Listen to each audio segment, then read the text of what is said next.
მისათა და ძისათა და სულისა წმინდისათა ამინ. ყველას გილოცავთ დღევანდელ დღეს, ნათლისღების დღესასწაულს, დღეს რომელზეც გამოჩნდა ყოვლადწმინდა სამება. დღევანდელ სახარებაში ჩვენ ვნახეთ, რომ მდინარე იორდანეზე აღსრულდა ყოვლადწმინდა სამების სამივე საღვთო პირის გამოცხადება. ასე იქნა განცხადებულ ახალ აღთქმაში, რომ ღმერთი ერთი თავისი არსით სამპიროვანია, სამია ჰიპოსტასით. რამე თუ სწორედ იგივე ღმერთი, რომელიც სინას მთაზე ერთი გამოეცხადა მოსეს და მისი მეშვეობით აუწყა ისრაელ ერს, აც გესმოდინ ისრაელ, სამართალით და მჟავრი რამე თუ ერთად სუფალი ღმერთი შენი, იგივე გამოეცხადა მათ მდინარე იორდანეზე სამი სახით. და მერმე თავისი მახარებლის მეშვეობით განაცხადნა. სამნი არიან, რომელი წამებენ ცათაშინა, მამაი, სიტყვაი და სული წმინდაი, და ესნე სამნი ერთ არიან. და თავად ღვთის ძემაც, რომელიც აღიარებდა მას, ვინც არავინ სადაიხილა, ოდეს თავის მოციქულებს წარგზავნიდა მთელი მსოფლიოს მოსაქცევად წყდიადიდან ნათლისაკენ, უბრძანა მათ ყოველნი ხალხნი მოენათლათ სახელითა მამისათა და ძისათა და სულისა წმინდისათა. ამის შემდეგ ჩვენთვის განურჩეველი საქმე როდია, სულ ერთი როდია ერთ ღმერთს ვაღიარებ თუ სამპიროვანს? არა. ყოვლადწმინდა სამების აღიარება, თაყვანისცემა და ქადაგება, ეს არის ჩვენი უცვალებელი მოვალეობა. იმიტომ რომ სწორედ ესაა ჩვენი სარწმუნოების საფუძველთა საფუძველი, ჩვენი სასოების წინდი და ჩვენი სიყვარულის საგანი. მართალია ღმერთში სამი პირია, მაგრამ ისინი განუყოფენი არიან ერთმანეთისაგან. წმინდა გრიგოლ ღვთისმეტყველი ასე გვასწავლის ამ ჭეშმარიტების შესახებ. როგორადაც შეუძლებელია რაიმე გაყოფა და დაშორიშორება გონებისა, აზრისა და სულ შორის, ასევე არანაირი განყოფისა და დაშორიშორების წარმოდგენა არ შეიძლება სულიწმინდასა, მაცხოვარსა და მამას შორის. და რით განსხვავდებიან ერთმანეთისაგან ღვთაების პირნი? ეს უკვე თვით მათი სახელწოდებებიდან ჩანს. მამა ღმერთი საღვთო წერილი სწავლებით დასაბამია ძისა და სულისა.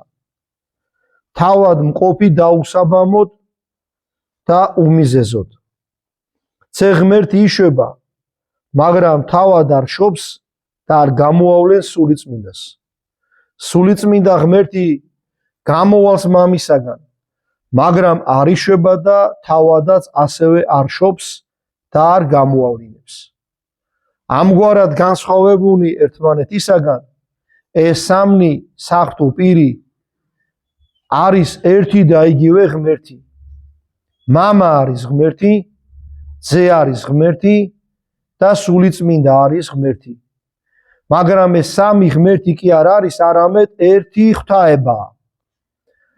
ასევე ასწავლის ღმერთის შესახებ გამომდინარე საღვთო წერილიდან წმინდა ეკლესია. ასწავლის და რგონებს, რომ ნათქვამი სრულად და სავსებით გამოხატავს ღვთაების არსებობის სახეს. იმიტომ რომ სწავლება წმინდა სამების შესახებ არის ჩვენთვის მიუწვდომელი საიდუმლო. ამრიგად, ბევრს ნურს ვეცდებით რაიმე აუხსნათ, არამედ უბრალოდ გვწამდეს. რამე თუ ეს სწავლება ადამიანთა მიერ კი არ არის მოგონილი, იგი ადამიანებისაგან კი არ მომდინარეობს, არამედ ღვთისაგან. და იგი თავად ღმერთმა გამოუცხადა ადამიანებს.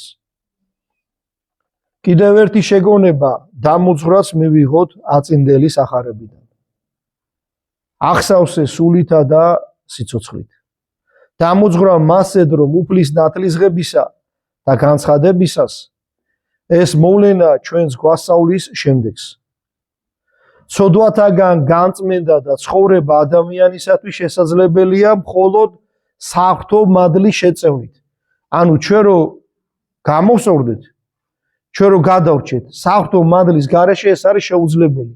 მადლი უნდა იყოს, რომ კაცი გადარჩეს. და იგი შთაგვაგონებს ჩვენ უსაზღრო მადლიერების გრძნობას ჩვენი ცოდვით დაცემული ბუნების განმანათლებელისა და განწმენდისადმი. მან ჩვენმა უფალმა იესო ქრისტემ, რომელიც თავისი ადამიანური ბუნებით იყო სრულიად უცოდველი და ამიტომ არანაირი საჭიროება არ ჰქონდა ნათლისღებისა, მიიღო იგი, როცა სახარებისა და სასუფეველის ქადაგებას თავისი მხსნელ საზოგადო მსახურებას იწყებდა, რათა სულიწმინდითა და თავისი საღვთო ძალით განეწმინდა ნათლობის წყალი ჩვენი განწმენდისა და განახლებისათვის. მაგრამ თუ გამოვიყენებთ ჯეროვნად, თუ შევინარჩუნებთ ის უძვირფასესი შესამოსელი, რომლის შესახებაც ეკლესია ნათლისღების დღესასწაულზე შეგვახსენებს ამ სიტყვებით: რაოდენთა ქრისტეს მიერ ნათელ ვიღეთ, ქრისტე შევიმოსეთ. ჩვენს მხილვენი ქრისტესნი, რომელმა დაამორჩილა ნება თვისი თვით მონის ხატის მიღებამდე, დაემორჩილოს მის ძლიერ ხელს. სულით ავღმავდეთ, რათა ნათლისღებას უზაკველი საქმეებით მივაგოთ პატივი. სოდვიანი წყვდიადი გარე განვაგდოთ და უბიწო წარუდგეთ მეფეს, რომელი ყოველივეს განწმენს თავის საღვთო სწავლებით. უნდა გვახსოვდეს, ნათლისღებისას წყალს მიენიჭა ბუნება ადამიანის განწმენდისა. და ჩვენ რომ მოვინათლეთ, ნახეთ როგორი სიტყვები ითქვა. ქრისტე შევიმოსეთ და ეს შესამოსელი არ უნდა დავკარგოთ. ადამიანს ამ შესამოსელს პარავს ცოდვა. და მაქსიმალურად უნდა ქრისტიანი მოერიდოს ცოდვას, რომ ქრისტე რო შეიმოსა, ნათელი რო შეიმოსა, ამ ნათლი წარსდგეს მერე ღმერთის წინაშე. დღევანდელი სახარება ასევე გვასწავლის, რომ უფალ იესოს მისი ნათლისღების ჟამს სულიწმინდა დაადგრა მტრეთის სახით, რაც მის სიწმინდეს ნიშნავს. აქედან ის აზრი აღვიბეჭდეთ ჩვენ გონებასა და გულში, რომ სულიწმინდა მხოლოდ სათნო, კეთილის მოქმედ ადამიანებს დაადგრება ხოლმე, ხოლო ცოდულზე იგი ვერ გადმოვალს, რადგან მათი ცოდვა არ უშვებს ღმერთის სულს, შეუერთდეს ცოდვილ და სულებს.